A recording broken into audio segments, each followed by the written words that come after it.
Welcome back to another awesome video. Hey, we got a new boombox. Can you play this tape for me? This tape, okay. Doesn't fit, does it? You know why? Because it's micro? It's a microcassette boombox. Before we get into the microcassettes, let's talk about this boombox in general. It feels like a really solid, good quality product. It's got a ton of nice little details, like this door at the top flips up to hide the controls. That makes it look really sleek when it's closed. The tuner motion is really smooth. It's got, two tones. See, this part is like metal. I think everything else is plastic. If you look at the back, where the picture tube is, the TV is over here, but this picture tube hump is symmetrically, it's in the middle. Lightweight. Lift it up, see what you think compared to the other boom boxes. Oh, yeah. Yeah, it's still kind of heavy, but pretty light. Yeah, well, heavy compared to like the phone you carry in your pocket. On the back, it says it was manufactured in May of 1982. A GE product. However, I've also seen it at Sears and Sharp. Also, I think it is made by Sharp because the speakers on the inside, when you take it apart, say Sharp on the back of them. Rolling steel through the city sound, that silver bus can't slow down. Wheels keep turning, highway bound. Speed, starring Elvis Presley. Oh, what do we do? The bridge is out ahead. Frank's gonna rock it up and down your block with a bottle of scotch and a Rolex watch. Buy a jet with a flag that says, have a toast, then fly that plane coast to coast. Enjoy the beach and the sun. So you've heard of cassettes. Have you heard of microcassettes? Definitely not. Growing up in the 80s and the 90s, microcassettes were either only in these little portable dictation things with a really tiny speaker or in answering machines. But as it turns out, in the early 80s, manufacturers decided to make them music capable and have stereo microcassette radios like this and stereo microcassette decks. And this very helpful article from Billboard in 82 says that 10 different manufacturers were coming out with microcassette decks at the Consumer Electronics Show. Apparently they were big in Japan.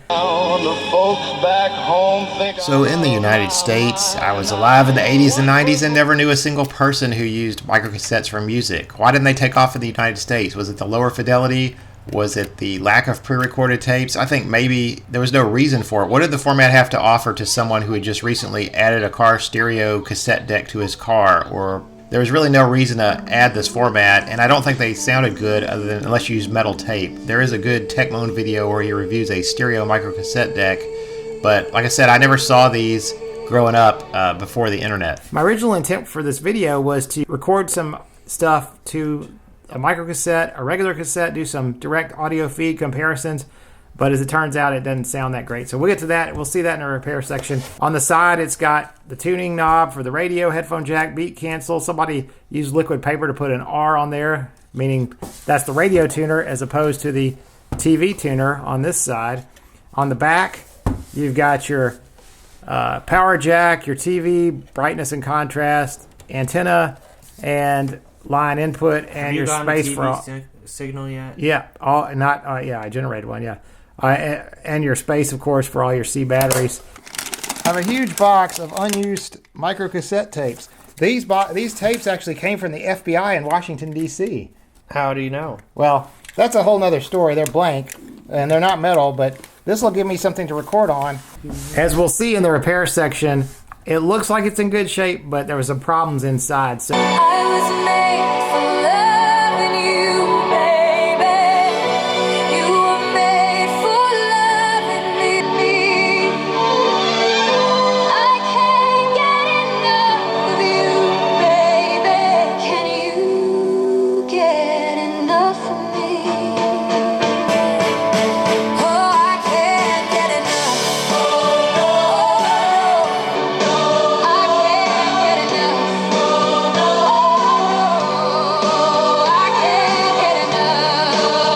So out of the box, it does not work. There were some corroded batteries in the back, but no power. I tried connecting just a 9-volt power supply to the DC jack on the back, and I got nothing. Not a peep. So I'm gonna have to take it apart and see what's on the inside. At least I can examine if the battery's corroded and messed anything up. We're gonna take out a few screws. There we go. Okay, well, here's the inside of it. Wow, it's tightly packed.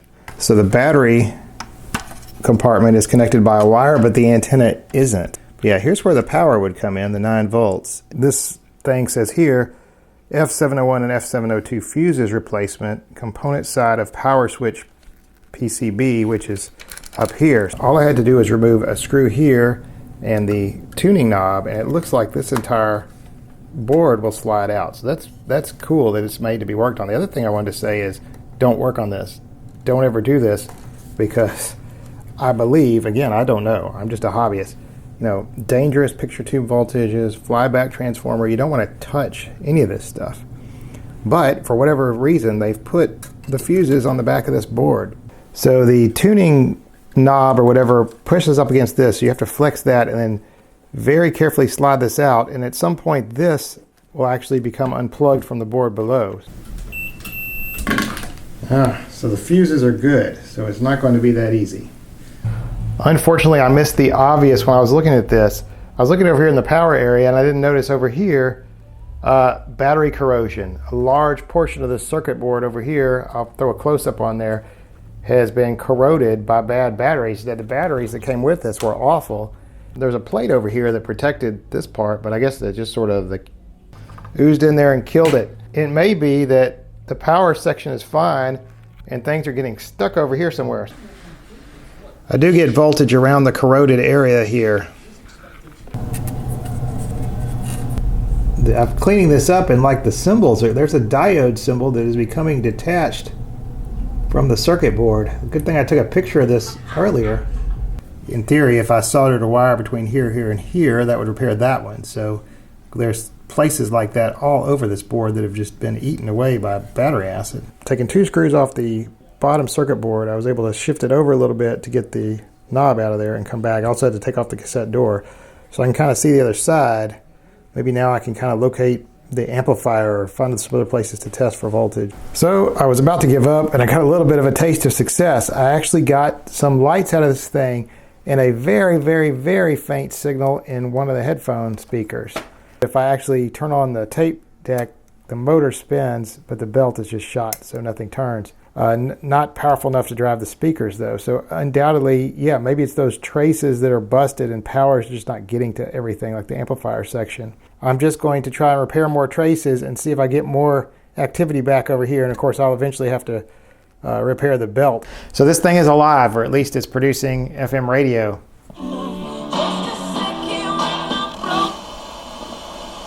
So the key was just patching a couple of those dead connections. I just need to get the belts working, and then we can test out the microcassette deck, which is the main reason I got this thing. I'm going to save powering on the TV till the end. I finally got the tape deck mechanism out so I could work on it. It was held in place by these posts, one of which you could get with a screwdriver, the other you had to kind of use pliers. But anyway, so now I should be able to access the belts and everything. It was tough to get that out because like this piece is still in place and it's hard to get around that record switch. I took the motor off here, which was attached to this circuit board controller gizmo, so I took that off. Taking the motor off allowed me to fold the circuit board back here. Now I can see the bracket which covers the main belt, and there is also a counter belt. I didn't notice that earlier, but yeah, there's a counter belt and a main belt. So I'll have to take these screws out to get that plate off to be able to get the belt around this flywheel. This is the original belt. Even after boiling and running alcohol over it, it still has that hump in it. I had a belt that was not exactly that size and thicker, so I just stuck that on there. Now we're going to just apply power. We don't have really any heads hooked up, just to see if it'll pull the tape and the take-up reel and all that. Let's see, power it up. Okay, so it does pull. That is the heavier side of the tape in there. So it looks like it will work good enough to pull the tape over the head, maybe play, hopefully record. Oh, feel good music goes with you. Listen to 104.5. I don't know if it actually recorded anything. Oh yeah, it did. It sounds awful. No matter where you go, feel good music goes with you. Listen to 104.5 The River anytime, anywhere. Worth mentioning, I did have to take off this top plate, just a couple screws in there to get the cassette deck back in to get the record bar around the top. So where are we now at the close of this video? The radio works, line input works, tape deck works, and I think it is playing in both channels. It will not record on one channel. TV works. So my hopes for this video were a little bit higher. I was going to do like some direct feed comparisons between a normal Type 1 cassette and microcassette and try to get some idea of the audio quality difference, but the quality on this is so much worse, it's not even worth doing that. And of course I got the problem with not both channels working. So I'm just going to play some snippets. I'll show the difference between the line input just being played through it to the camera and then the recording of it on the microcassette. Sounds way better than one of these little things, but not as good as like a tape-based boombox or obviously a cassette deck. Now, I'm sure a stereo microcassette deck sounds good. If I can ever get one, I will give that a try too. Frank's gonna rock it up and down your block. Frank's gonna rock it up and down your block. Frank's gonna rock it up and down your block. A lot of people ask, how do I get a signal on these old TVs when I show an old TV? I've burned some videos to a DVD-R, which is just playing in an old DVD player. The DVD player has video and audio out, which is going into a VCR, and then the VCR is just changing that over to a channel 4 signal. So it goes DVD player, VCR to this old TV, and then you just tune it to channel 3 or 4 or whatever. You could also use a modulator, I guess, and pick any other channel. But I can just imagine a family full of RV and people in the 80s. Yeah. Kids are just gathered around, just looking at the 3-inch screen. yeah, we did have when I went camping in the 80s with my family, we did have a portable TV from General Electric. Actually, it was not this small though. Actually, I've got it. I'll show it to you. Hang on. This is a 3-inch screen. This is the one we used to take camping, which is probably like a 5-inch screen. Does it still work? Yeah, it doesn't have a tape deck or anything in it. But yeah, definitely hard to watch that unless you're seated right in front of it. But you know, if you're on the go or just by yourself and need something to watch, you'd have music, video, and radio. See you next time for another awesome video. Bye. Reason. Set up shop at the top of 4th season. Old Blue Eyes is the real McCoy. Heading out west because I wanna be a